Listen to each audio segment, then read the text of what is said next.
Hi, my name is Lenio Gonzalez, and I chose Asperger's syndrome as the topic of my presentation. I chose this topic because it touches my family very closely.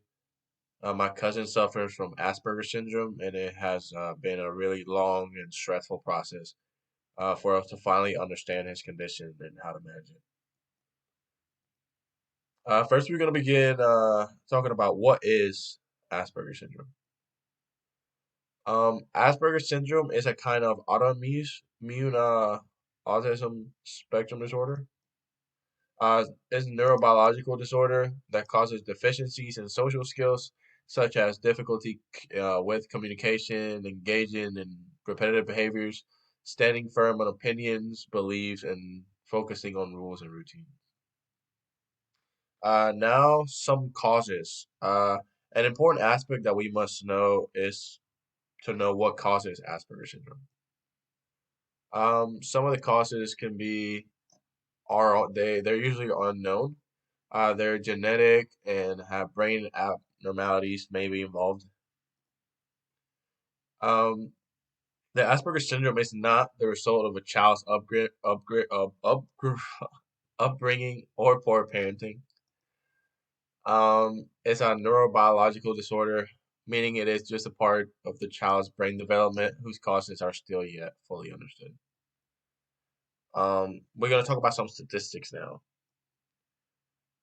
The Center for Disease Control estimates that approximately one in every 88 children has been diagnosed with autism spectrum disorder. Um, Asperger's is more common in boys than girls. For every four boys, only one girl has this condition. Um, we're going to talk about some risk. We know some causes, but are there risk factors that lead to a person's suffering from Asperger's syndrome?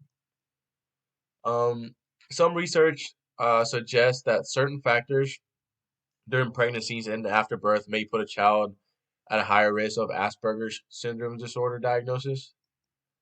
Some of the factors could be chromosomal abnormalities such as Fragile X syndrome. Fragile X syndrome is a genetic condition that causes developmental problems, including learning disabilities and cognitive impairments. And like Asperger's, is also more common in males and females. Um, another risk is a mother's use of seizures, mood, or anxiety prescription medicines that they take during pregnancy can also affect this. Have been born to older parents usually plays a big part in it. Now we're going to talk about some diagnosis. Another important part is we have to know how to diagnose it. Doctors are usually able to diagnose this Asperger syndrome in children as young as 18 months old. Although there is no blood test or medical imaging scan to diagnose this condition. Doctors compare child's behaviors and development to a milestone checklist against same age peers. Um, some symptoms are cognitive, behavioral, physical symptoms, and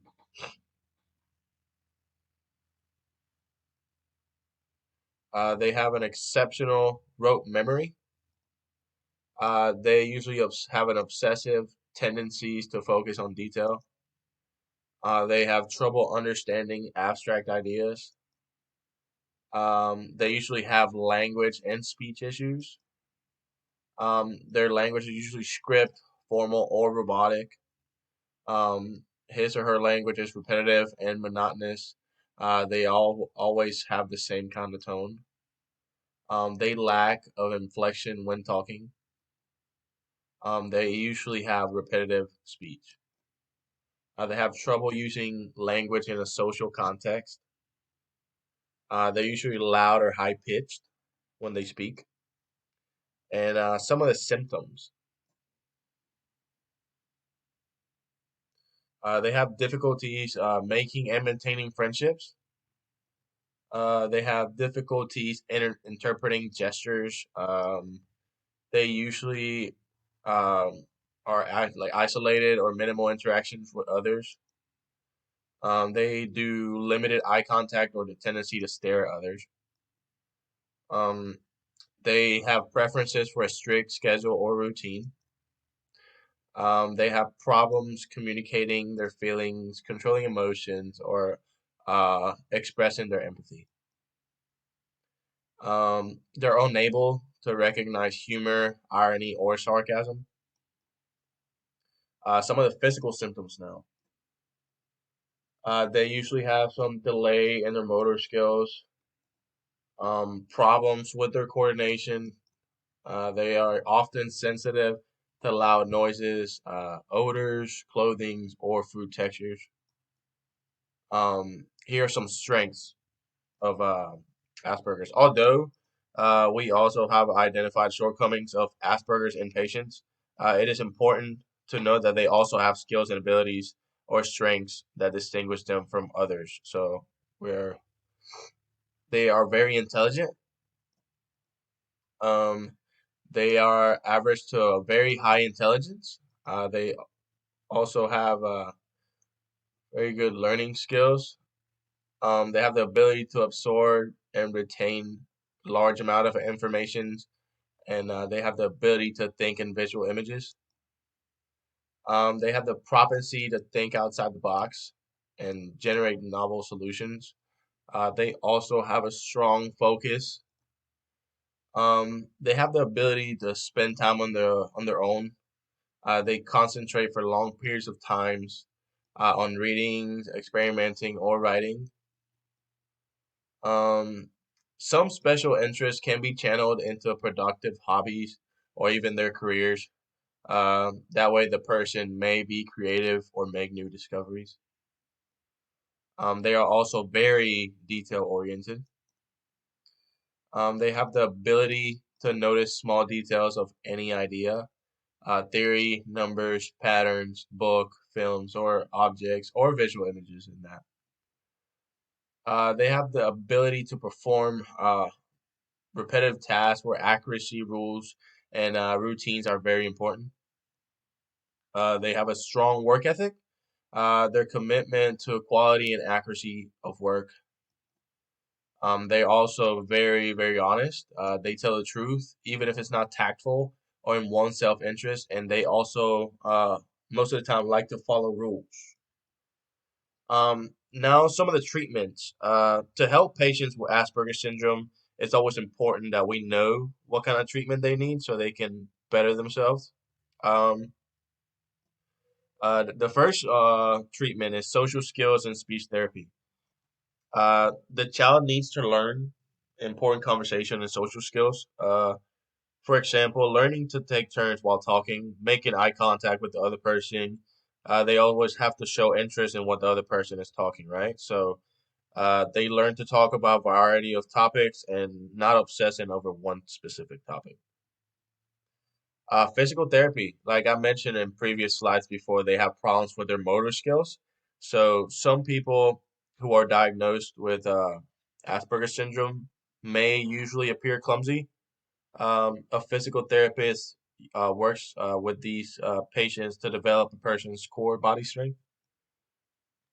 Uh, the next one is occupational therapy. This occupational therapy helps with people with Asperger's syndrome with their fine motor skills. The next one is cognitive behavioral therapy. The cognitive behavioral therapy teaches people with Asperger's syndrome how to act socially and how to cope with their emotions. It also teaches important skills such as controlling impulses, their fears, their anxiety, their obsessions, interrupting, and some tantrums. There's also medicine, although there's really no medicine to treat the Asperger's syndrome. Most of the medicines usually treat their anxiety, the depression, or the inability to focus to related to the Asperger's syndrome. We're going to talk about some of the strategies that we can use to help students with the Asperger's syndrome. The first one is we always going to utilize schedules. Students with Asperger's syndromes are more often than none very anxious, so they need to know if any changes will disrupt their daily routine.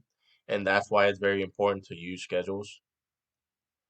Um, we also have to develop clear rules. Uh, Due to the anxiety of the unknown, it's very important that we establish rules and that we explain to them why the rules are very important, so this way that they can feel more comfortable. Uh, we usually define the transitions. Uh, Students with Asperger's syndrome, they fight against change, is how they always been, and they want to stay with their normal routine. Like we said previously, they don't like change. That is why it's important that if we're going to include a change in their routine, we do so by identifying the transition process. This is again to make it feel less like more comfortable for them, and this it's gonna make the process less stressful for them. We also develop consistent classroom procedures.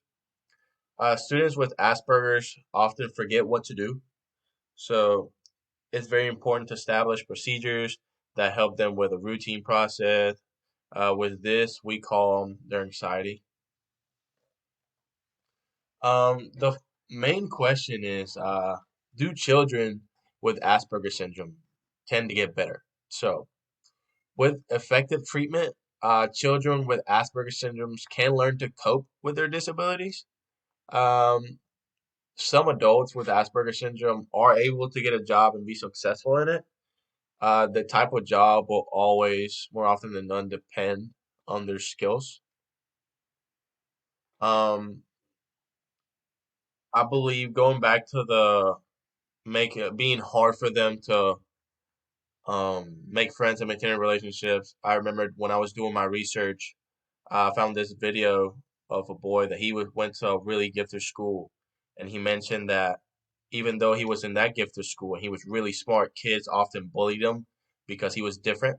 And he made a really good point that Albert Einstein and all those really smart men in the world, they also suffered from Asperger's syndrome, and that he wasn't that different. And I do believe that that's a really inspiring, honestly, because even though they are have a disability, they were able to succeed in life. And as we know now, they're some of the smartest men in the world, and women also have it too.